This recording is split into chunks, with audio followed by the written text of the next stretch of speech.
gabi sa ating lahat. Naririnig tayo para maituklas ang isang kwento na naisip namin.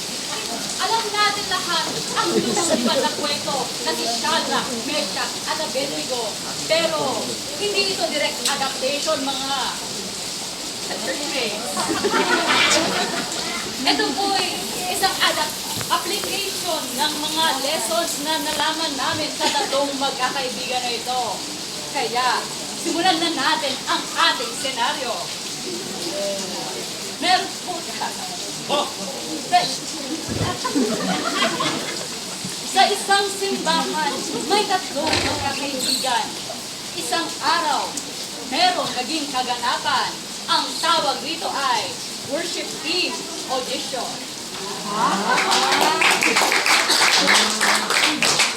Magandang gabi sa ating lahat. Para po sa ating announcement, meron po tayong worship team edition. Ang worship team ay naghahanap po ng mga taong committed sa church at lalong-lalo na sa ating Diyos. Yun lamang po at God bless us all.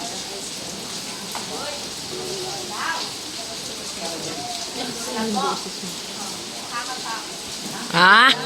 Sige nga, sige nga.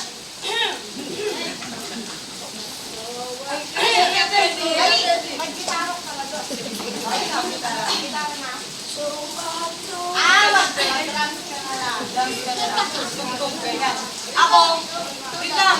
Bayad kayo ah. Baka mabigla kasi kayo eh. Ha? Hallelujah. Di ba? Pwede di ba? Ako kakanta. Sige, sige. Mag-practice lang. Mag-vocalization. Sige, ako. Sige, dahil yun ka na.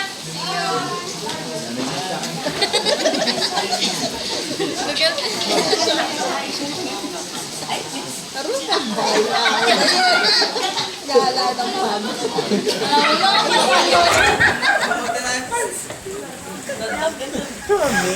Sabi naging sa laret ang pan.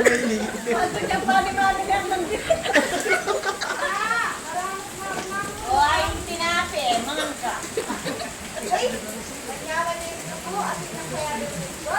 Hindi mo naman nabalong mo pa man namin nagkikita. Yan kabay po pa mo, balo mo nang kaya katang pananampalataya. Eh, yung mama ng tigdat. Balo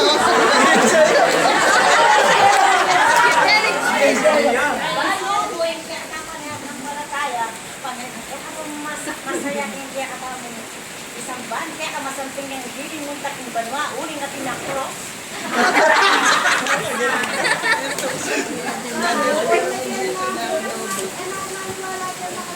O, bebe, bebe, bebe.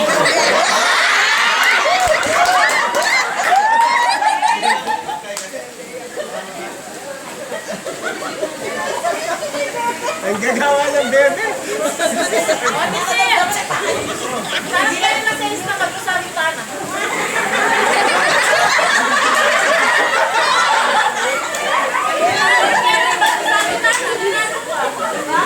Labi siya ito ninyo. Ay, nang beko, baka may meron ninyo, ha?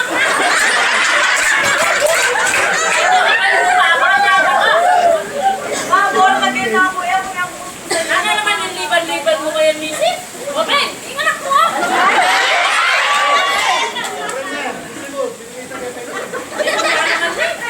Misis!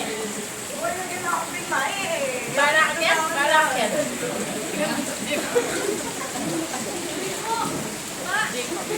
Wala rin naman mag-pray ka pa. Lalo naman mag-pray kayo ba? Siyempre, mag-born na din na ako. Dapat mag-pray ka pa para tama. O, dahil talo mo na yung mag-pray. Siyempre, mapansin ang blessing. Linig ka.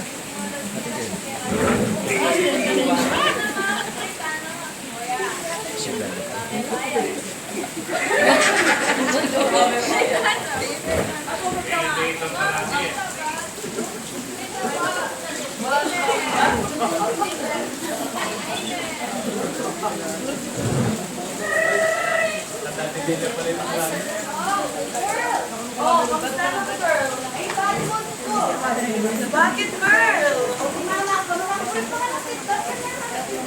Ano, girl? Paano ba? Nakakakamboy na ano, mag-rosaryo kami. Tapos paulit-ulit mo, ng maluwag. Okay ka, girl. Tapos sa akin. Buhay mo naman. Lagi siya mag-pray. ka lang ang problema, magkita nga tayo. Magkita ko ba? Sige, see you na.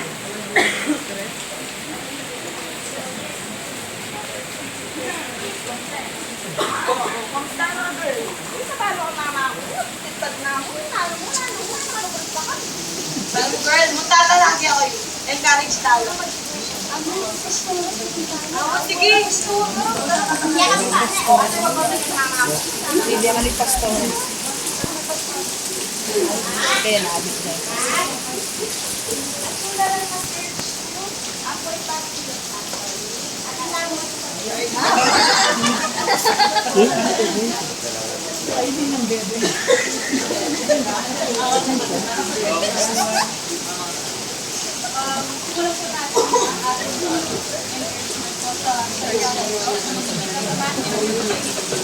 Verse 11, na sinasabi, ang lumalabas sa bibig ng tao, hindi ang pumapasok, ang siyang nagpaparuhi sa kanya sa pagkain ng Diyos.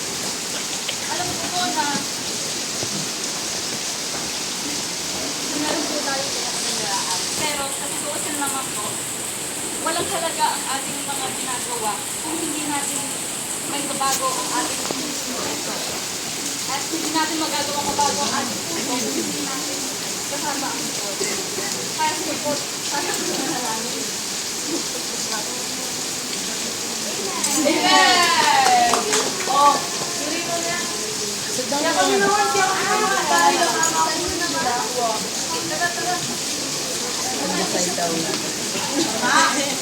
Mama, sino na naman yung ninyo?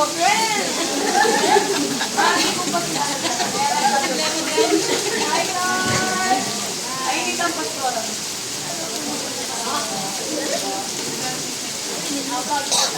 Pagkailan namin. Makikita po natin sa Deuteronomy chapter 5, verse 7. Kasi nasabi, huwag kang sasamba sa ibang Diyos maliban sa akin. Huwag kang gagawa ng Diyos sa namin ng anumang nilalang na nasa langit, nasa lupa, o nasa upang sambahin. Alam po natin na ang Diyos na pinaglilingkuran natin, hindi siya makikita sa physical, kundi sa spiritual. At ang anumang ang mga imahe nito, hindi ito nagpapakita ng respeto sa kanya, kundi isa itong kontra sa kanyang sampung puto. Kaya sige po tayo po'y madala. Wow, may tama na lang yung tamot. Babe, sila ba tayo?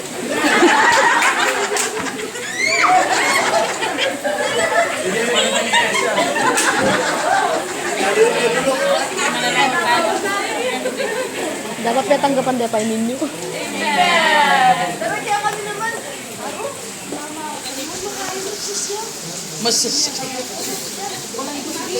Wala nang hindi kay Lord. Wala na naman saan.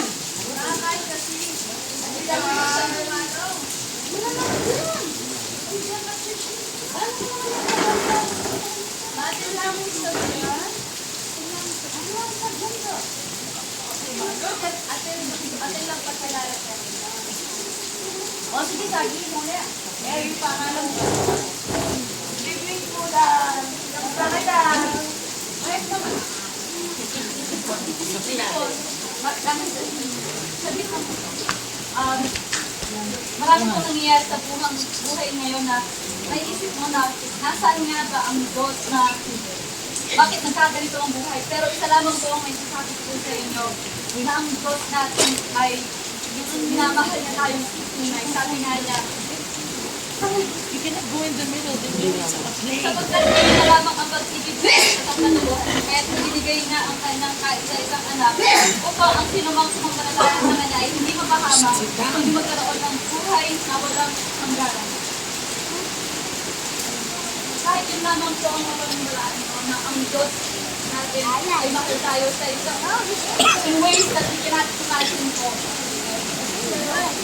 Kung gusto niyo pong tanggapin ang kanyang pag-ibig ngayon, tayo po yung manalangin. Sit down. Yes! Sit down. O, kunin na kami kaya. Kay Dar.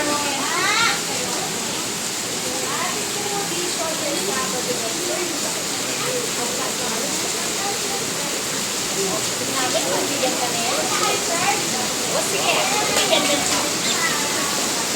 O ma! Madam!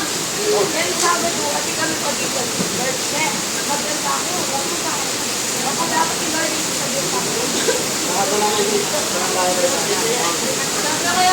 Sige.